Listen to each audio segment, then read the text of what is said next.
90일 성경 통독 제58일차 욥기 29장에서 42장 말씀입니다. 욥기 29장에서 31장 자신의 주장을 진술하는 욥. 욥은 자신의 주장을 마지막으로 피력합니다. 자신은 하나님의 율법을 따라서 선한 일을 했음을 언급하고 있습니다.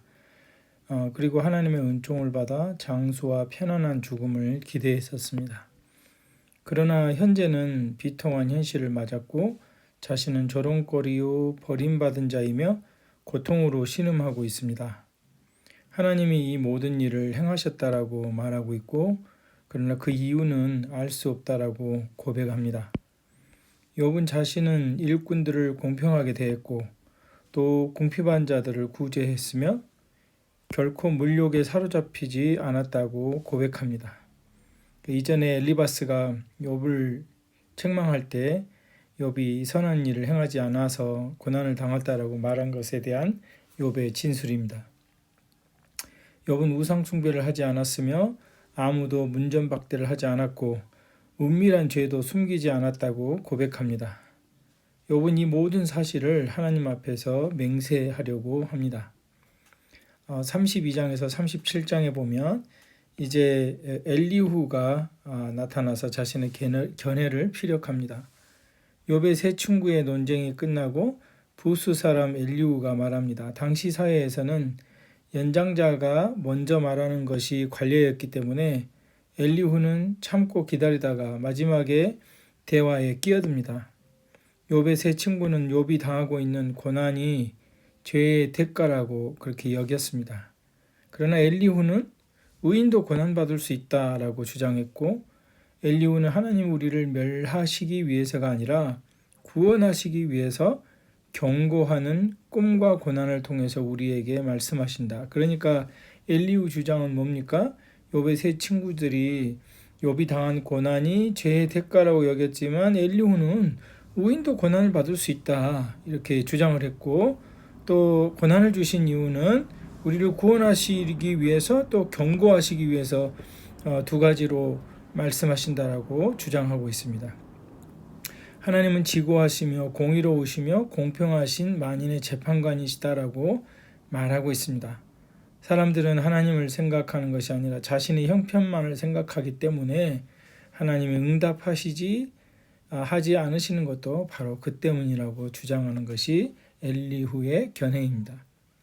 엘리후는 하나님은 전지전능하시며 그는 고난을 이용하여 우리의 길을 여셔서 우리의 잘못을 깨닫게 하신 하나님이시다라고 이야기하고 있습니다. 사실은 엘리후도 이렇게 직접적으로 욥이 죄를 졌기 때문에 고난을 받는 것이다라고 말하고 있지는 않지만 어떻게 보면 고난을 이용해서 우리의 잘못을 깨닫게 하신다라는 표현 속에는 그 고난도 욥이 당하는 고난도 욥이 뭔가 잘못했기 때문에 이런 고난을 당한 것이 아닌가라는 그런 의심도 함께 들어있다는 것을 볼 수 있습니다.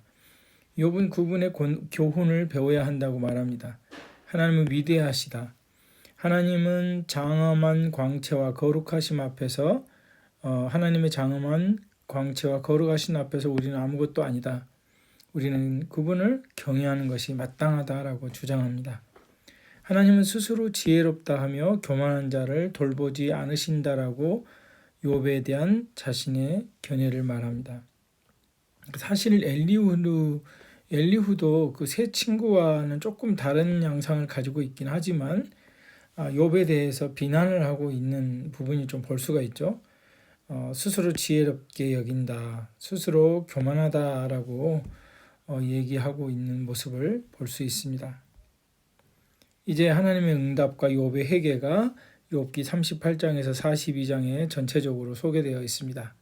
드디어 하나님께서 그들의 대화에 개입하십니다.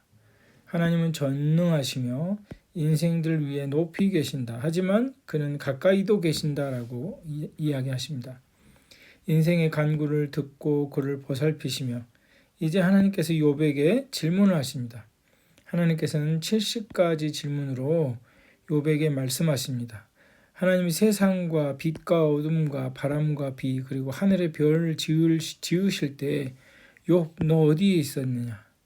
욥 너는 그때 어디 있었느냐? 욥의 무지를 깨닫게 하는 거죠. 사자, 염소, 들나귀와 소, 타조, 말, 독수리 등의 짐승들에 대해서 욥은 얼마나 알고 있느냐? 이들을 그가 만들었는가? 그가 하나님처럼 이들을 먹이며 길들일 수 있는가? 이런 이야기 질문을 통해서 욥의 무지함을 깨닫게 합니다. 욥이 하나님께 해명을 요구하며 그분의 공의의 의문을 제기할 수 있을 정도로 그분과 동등한가? 하나님은 하마와 아그라는 리워야단이라는 그 두 피조물을 보라고 하십니다. 이들을 지으신 하나님과 동등됨을 주장하는 것이 얼마나 어리석은가. 특별히 이제 이 악어라고 되어 있지만 리워야단이라는 짐승은 이제 사탄을 대표하기도 합니다. 그러니까 하나님께서는 그 영적인 모든 세력도, 악의 세력도 하나님께서 다스리시고 계신다는 것을 보여주고 있는데, 그 하나님의 주권 속에 있다는 것을 보여주잖아요. 그러니까 천사와 욥기 1장에 보면 천사와 사탄이 이제 나오잖아요. 그러나 이 천사와 사탄도 누구의 주권 안에 있습니까? 하나님의 주권 안에 있다. 하나님은 모든 것을 다스리신다. 그런데 욥이 자기가 지혜롭다고 하면서 하나님과 동등됨을 주장하는 것은 얼마나 어리석은가라는 것을 또한 보여주고 있습니다. 욥은 하나님의 수많은 질문에 하나도 대답하지 못했고 자신의 어리석음과 무지를 깨닫습니다. 그리고 전에는 귀로 듣기만 하던 하나님을 이제 직접 눈으로 뵙게 되어 티끌과 재 가운데서 회개한다고 고백합니다. 그는 자신의 고난에 대한 어떤 명확한 대답도 듣지 못했지만 하나님을 뵙고 모든 문제가 사라집니다. 그는 이제 자신이 이해하지 못하는 그 어떤 내용에도 하나님을 신뢰할 수 있는 자가 되었다라고 고백합니다. 욥이 당한 고난이 정말 이해할 수 없는 그런 수많은 문제들이 있었잖아요. 그럼에도 하나님을 뵙고 나니 자신이 이해하지 못하는 그 어떤 내용에도 불구하고 하나님을 신뢰할 수 있다라고 고백하게 됩니다.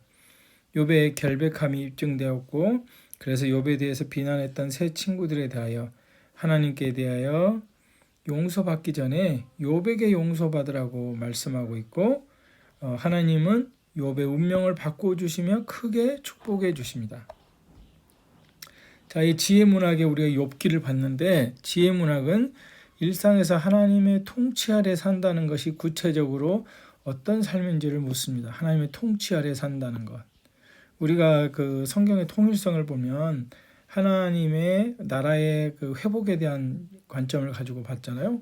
그래서 하나님의 통치 아래 산다는 것, 그 성경의 통일성하고 같이 맞물려서 보면은 이 욥기서는 지혜 문학은 하나님의 통치 아래 산다는 것이 어떤 삶인지를 가르쳐주고 있습니다. 참 지혜는 인생이 복잡하다는 것을 인식하며 왜 세상에 고통이 있는가? 이것에 대해서 단편적으로 대답하기를 거부합니다.